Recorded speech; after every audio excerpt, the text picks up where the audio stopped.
Magandang umaga dyan mga ka-farmers. Yung topic natin ngayon ay tungkol sa pagbabalot namin ng ampalaya. Kasi mga farmers dito sa amin lahat binabalot. Dahil yung benefit nun ay magiging quality yung bunga niya. Tapos hindi siya matutusok ng fruit fly. At saka hindi siya contaminated ng maraming fungicide or insecticide man. Kaya kahit medyo magastos siya, binabalot ko yan mga ka-farmers. Ina-update ko pala ka-farmers kasi medyo marami na akong nabalot sa ampalaya ko. Yan mga ka-farmers, tingnan nyo. Lahat yan balot mga ka-farmers. Kasi ito mga ka-farmers, once na mabalot, hindi siya maaring matusok na ng fruit fly. At saka yung quality ng ampalaya maganda. Pag once bininta natin sa market ay pinag-aagawan siya. Kasi nga medyo makinis siya at walang mga tusok-tusok ng fruit fly. Kaya tinatyaga namin balutin ito mga ka-farmers. Kahit medyo mahal man yung pambalot, kaya hinahayaan na lang namin para yung mga consumer namin mga ka-farmers ay maging healthy yung kinakain nila para sa mga consumers namin. Ayan, para kahit kainin man hindi tatamaan yung tiyan ng mga consumers. Kaya nagtatyaga kami magbalot ng aming ampalaya. Yan mga ka-farmers, oh.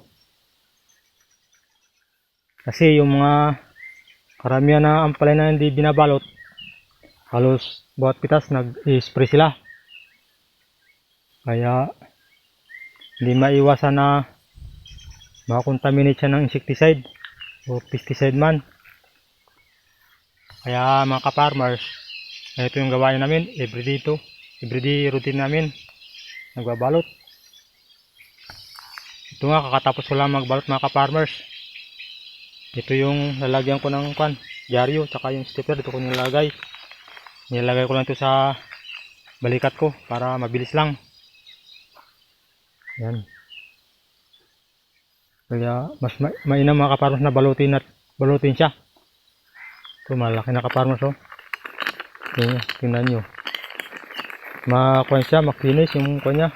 Ayan, oh. Napakakinis niya. Ayan. Kaya dabis yung binabalot talaga, oh. Ayan mga ka-farmers, oh. Para naging mistisa siya. Kaya very effective yung bumabalot ng ampalaya. At saka yung fruit fly, nalilito sila, hindi niya kayang tusukin. Kaya sa tuwing mag-harvest kami, kunti lang yung reject niya. Karamihan good at talagang quality. Kung makit pinag-aagawan itong mga buyers, kaya nagtatyaga kayo magbalot. Ayan mga ka-farmers. Ito pala ka-farmers, yung ampalaya ko nito ay hindi ko pa na-harvestan. Hindi ko pa nga natatapos na prunito yung mga dahon niya. Ito, pruning ko pa ito mga ka-farmers. Ayan. Dahil maraming trabaho, kaya ito hindi ko masyadong napupruning. Pero yung iba mga ka-farmers na pruning ko na. Ayan. Bininta ko kasi ito yung pinakatalbos niya. Pinadala ko sa palengke. Ayan mga ka-farmers. Medyo marami-rami na nabalot ko dito.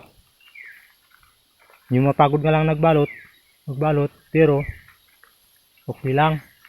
Ayan mga ka-farmers. Medyo nagyabong-yabong na siya. Araw-araw kasi yung ulan dito sa amin. Kaya minsan nahihirapan din yung gulay. Yan mga ka-farmers, ang ganda ng talbos niya, oh.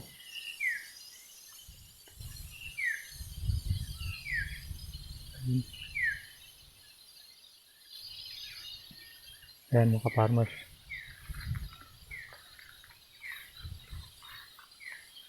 Saka ito pala mga ka-farmers, inaabunuhan ko, binabaon ko na rin sa lupa kasi malimit yung ulan dito, halos hapon-hapon at saka ubod ng lakas.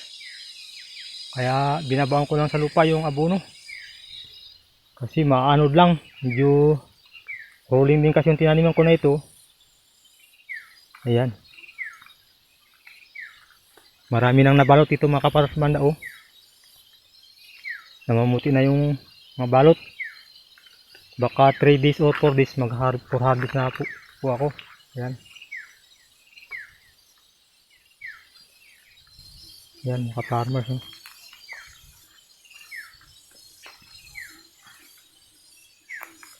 Kaya tsaga lang sa pagbabalot ng palaya.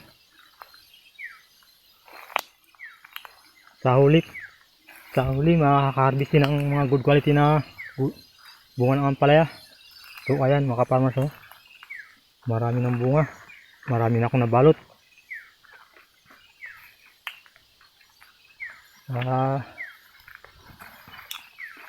Maraming salamat sa awan ng Diyos. Medyo gumana-gana na yung gulay ko. So ayan mga farmers. Sa mga nanood pala ngayon ng aking video, sana pa like and share po sa mga mahilig din maghalaman. At pa-subscribe na rin po sa aking munting YouTube channel para ma-notify kayo sa mga susunod ko pang video about farming. Ganon din sa mga nag-subscribe sa akin, salamat sa inyong pag-subscribe. Sana wag kayong magsawa na sumuporta sa aking YouTube channel. Personal ko kayong pinapasalamatan. Ayan mga farmers.